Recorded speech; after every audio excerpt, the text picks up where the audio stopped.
Hi, welcome to How to RPG. My name is Fred Weller, and today I want to talk about how to create and make your towns better than they were before. How to make a better fantasy town, how to make a better science fiction town.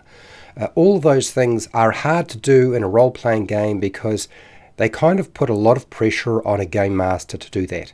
So I thought a couple of tips and hints to help you do that might be useful. So the first thing I'm going to suggest to you is try using a real town as your template.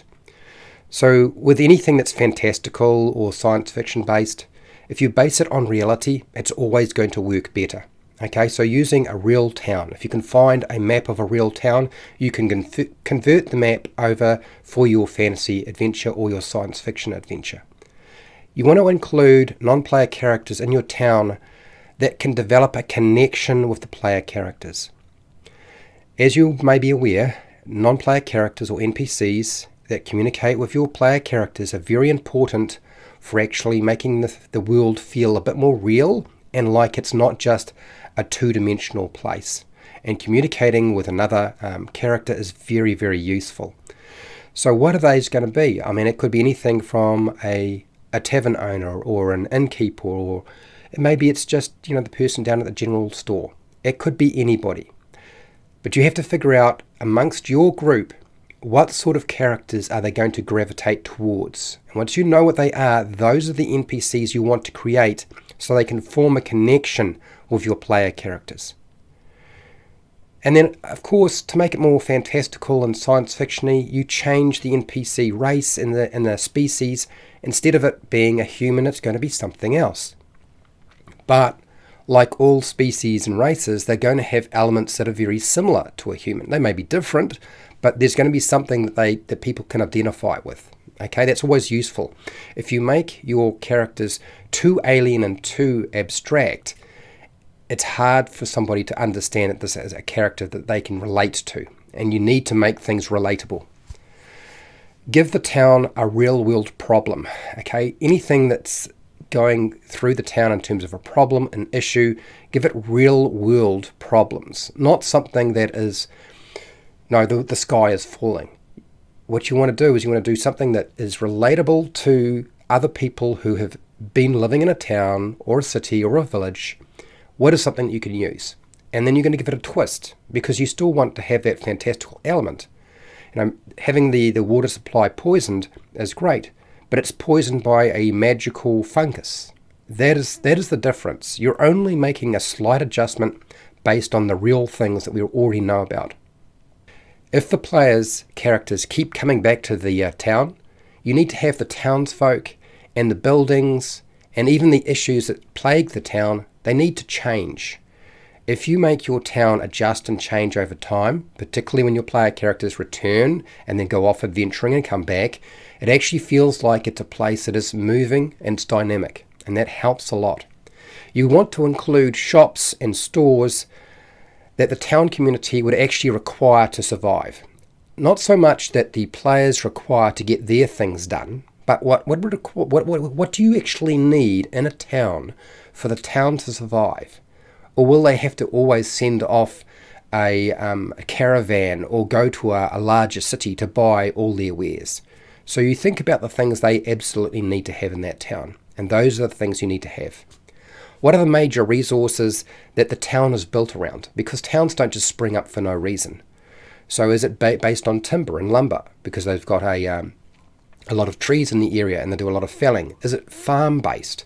Is it a mining operation town? Is that what we're based off? So figure out what resources built around the town that actually supports it, because if it doesn't have an economic aspect to it, it's going to get a little bit lost. And you don't want to wind up spending a lot of time communicating this. Something as simple as the town is based on lumber and timber, and that industry can be you have a sawmill with a sign with an actual sign on the building saying sawmill, or you have something like a lumber yard, and you just have whatever the name of the lumber yard is that you want to have. Same with farming, You'll find that there'll be fields of wheat that they're going to pass through before they get to the town. And if they're dealing with mining, there'll be a mining exchange. And you just need to slap a sign on a building that says mining exchange, okay? And you've got the things that you require without explaining all this stuff. They can see it for themselves. You want to have a major landmark that distinguishes this town from every other settlement. There needs to be something that makes it stand out. Otherwise, it's not very memorable. This is not so much about making your town more, lived in, or about making it more realistic. It's this point where we're trying to make sure that this town is distinguished from all the other towns that you've made in your campaign or world, or your adventures. Use the town square.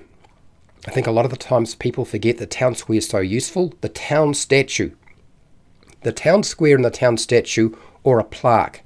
Now, why do we use this? This is to summarize the history of the town formation without having to go and spend a lot of time explaining that process and, having an NPC talk about how the town was formed, because that tends to cause players to turn off. You're going to have a very short 1 or 2 sentences written on a plaque that they can read off. And that gives them a basic gist or idea of how the town was formed. And you're done. Does the town have a defense system, and if they do, what is that defense system? Do they have a town wall? Do they have town guards? Is there a sheriff? Is there a town master? Those sorts of things. Decide on those sort of things. And if you do have somebody like a sheriff or constable, then you're going to have probably a jailhouse or a constable office somewhere. So you need to label that and put it somewhere. Now, the main religion can be communicated to your player characters through the local church or temple. And it's as obvious as sticking a sign on it, but also having that presence of the clergy or priest or priestess that operates in that location. They might be doing something as simple as they're passing by the church or temple, they can see them tending to their garden outside, doing some minor repairs, things like that. And then the last thing, and this is where I think a lot of people get a little bit stuck, it's a great idea. Adding a culture and figuring out what the culture of the town sounds wonderful, but it takes a lot of time to present this. Okay, so you need to take your time. You don't want to dump all of it on your players all at once, and you need to spread it out, because you can't communicate culture that quickly. It's actually very difficult to do, particularly if the culture is subtle and it is not big and bolsterous and colourful. So take your time with that sort of thing. Don't get too carried away. Otherwise, you'll make the whole process of building the town much more difficult than it needed to be. Now, I'm hoping this was useful to you, and if it was, fantastic. I want to thank my patrons who support me so I can keep running this program. I want to thank you for watching, and all the best with your town making. And hey, till next time, keep rolling those 20s.